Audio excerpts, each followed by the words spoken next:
is 7 News at noon. Call from U.S. Senate candidate Marco Rubio, former Speaker of the Florida House. Marco Rubio making his run for a seat on Capitol Hill official for weeks now. He's been attracting some major endorsements and some very big bucks in his bid to beat Governor Charlie Crist for the Republican nod. 7's Diane Fernandez is live in West Miami-Dade with more on Rubio's latest political move. Diane? That's right, Diana. Christine, this is the last big step for Marco Rubio to qualify for the U.S. Senate race before Friday's deadline, all as the looming question continues, what will Governor Charlie Crist do?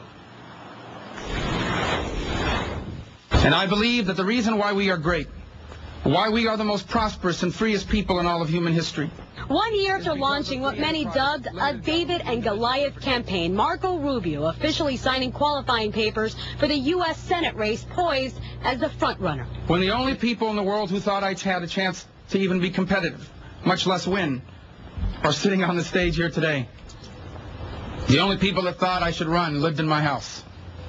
And most of them were under the age of 10. The ceremony held in Rubio's hometown of West Miami, where 12 years ago he began his career as a city commissioner. In record time, he'd head to the state legislature and become Speaker of the House.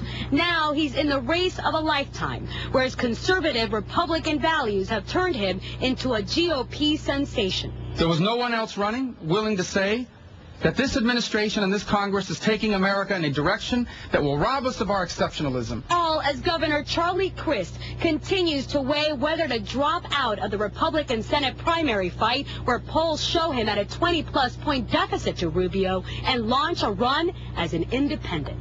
Hearing the advice of the people of Florida. That's the most important thing I've tried to do, is listen to them, and I continue to do so. So it won't change our message. I mean, why I'm running is not going to change whether he runs one way or the other. And I mean, the reason why I'm running is because I believe I'm the only candidate in this race that will stand up to this agenda and offer a clear alternative. And that's not going to change no matter what registration he has or anybody else has in this race.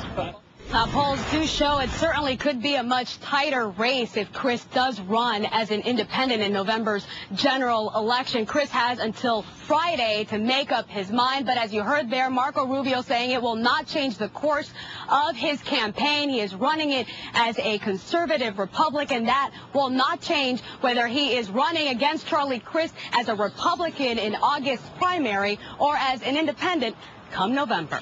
We're live here in West Miami. Diane Fernandez, 7 News.